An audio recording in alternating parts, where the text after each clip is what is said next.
वाली बहू। रंजना कभी ब्रश नहीं करती थी।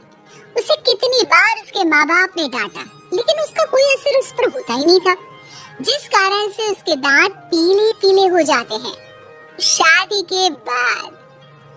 अरे बहू, वैसे तो तुझ में कोई कमी नहीं है, पर तेरे दांत इतने पीले कैसे हैं बेटा? कैसे मतलब? कोई सर्जरी थोड़ी ना कराई है। वो तो क्या नाम, मैं ब्रश नहीं करती थी तो पीले हो गए। अब क्या करूं? आप कहें तो लाल करवा लूं या फिर काले? यार ये क्या है, क्यों माँ से लड़ रही हो? लड़ रही हूँ? अरे मैं लड़ रही हूँ या ये बोल रही है कि दांत पीले हैं, पीले। अरे तपस्या थोड़ी ना की है इन्हें पीले करने के लिए। बकायदा ब्रश नहीं किया है 20 साल तक, तब जाकर। छी, कैसी बात कर रही हो? ये उस वक्त तो पीले नहीं थे जब हम लोग तुम्हें देखने आए थे। अरे तब साफ करवा लिया होगा डेंटिस्ट के पास जाकर। अब देखो कैसे पीले पीले लग रहे हैं। रंजना सास की तरफ गुस्से से देखती है। फिर शुरू हो गई पीले पीले पीले। अरे पीले तो तब भी थे जब मेरे हाथ का रसगुल्ला उड़ा उड़ा कर खा रही थी और बोल रही थी, लड़की नहीं गुणों का खजाना दे रहे भाई साहब।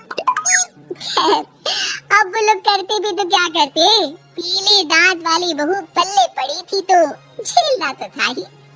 एक दिन कीर्तन में रंजना गाना गा रही थी। अरे कमला बहन, माँ का द्वार आया तो सब शुद्ध होकर आता है, फिर अपनी बहू को ब्रश भी नहीं कराती तुम। दूर से पीले पीले दांत भक्ति में बाधा उत्पन्न कर रहे हैं। और कोई 2 साल के बच्चे थोड़ी ना लेकर आई हूँ मैं बहू बनाकर। अच्छी खासी लड़की है, अरे कैसे करवाऊं ब्रश? ये तो उसे खुद करना चाहिए ना। अब माँ बाप तो इसके जैसे तैसे निपटा दिए, ये नहीं सोचा कि सास कैसे संभालेगी। सास बहू को लेकर घर आ जाती है, लेकिन सोच लेती है कि अब इसे लेकर कहीं नहीं जाएगी। अगले रोज बहू कहती है, अरे क्या हो गया, मंदिर नहीं जाना क्या? कीर्तन का वक्त हो रहा है। मेरी मधुर वाणी से कान्हा जी जागते हैं और सोते हैं। आप तो जानती है ना उनकी भक्ति में कितना मन लगता है मेरा। वो क्या है ना, तबीयत ठीक नहीं लग रही है मेरी, आराम करूंगी मैं। तबीयत ठीक नहीं लग रही? अभी तो मिथुन के गाने पर नाच रही थी आप, और आप बोल रही है कि तबीयत ठीक नहीं लग रही। अरे भक्ति में मन लगा लो सासू माँ, ऊपर जाना है, क्या मुंह दिखाओगी आप? हाँ? सास को बहू की बात पर गुस्सा आ जाता है। मैं क्या मुंह दिखाऊंगी, इसकी चिंता तो ना कर, समझी? अपने मुंह की चिंता कर, जो ये पीले पीले दांत लेकर हर जगह पहुंच जाती है। पता है लोग कितना मजाक बनाते हैं। ना जी ना, मैं नहीं जाना कहीं तेरे साथ। तो ये बात है, कोई ना, मत जाओ, मैं अपने कमरे में ही बैठकर भक्ति कर लूंगी। ऊपर वाला दांत थोड़ी ना देखता है, मन देखता है, भावना देखता है।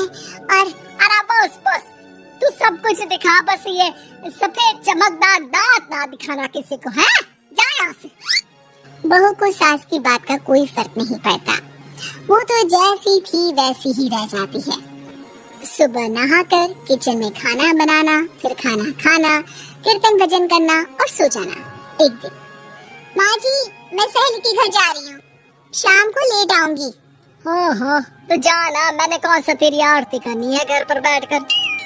रंजना सहेली के घर जाती है, जहाँ वो पार्टी में जाने की तैयारी कर रही होती है। अरे शिखा, कहाँ जाने की तैयारी कर रही है? मैं गलत वक्त पर आ गई क्या? अरे नहीं यार, उल्टा सही वक्त पर आई है।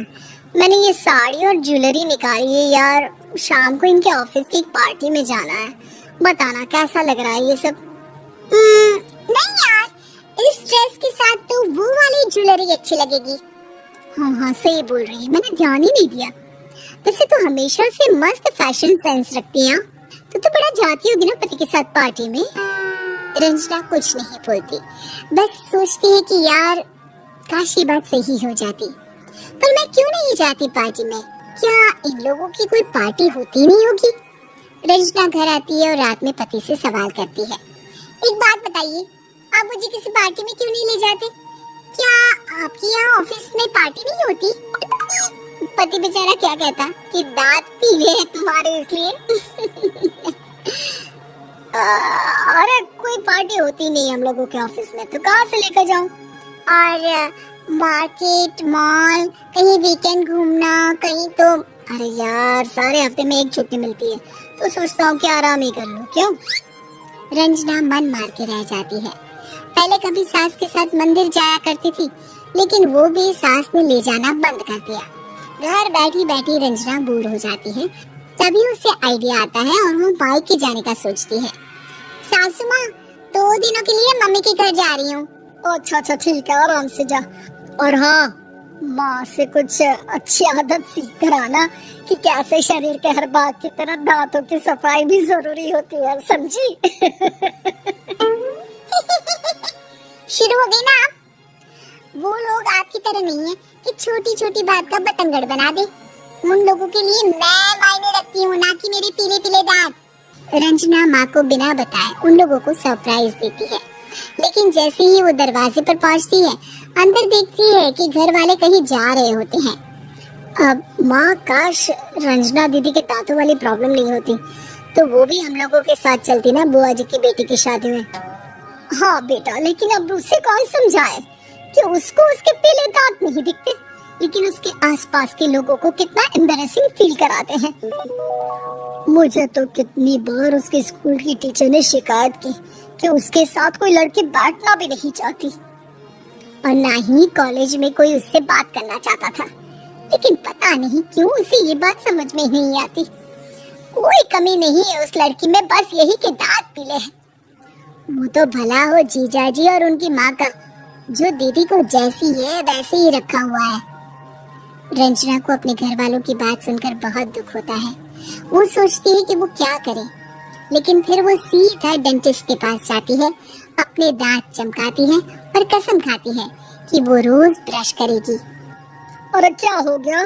तुम तो 2 दिनों के लिए गई थी ना, पर कोई ना, अच्छा है, चलो आ गई तो। रंजना सास के सामने आकर खड़ी हो जाती है और पूरी स्माइल करती है, उसके चमकदार दांतों को दिखाती हुई। चलो मंदिर। माँ, मुझे माफ कर दीजिए, मैंने आप लोगों को बहुत एम्बैरेसिंग फील करवाया। मैं आज से रोज ब्रश करूंगी।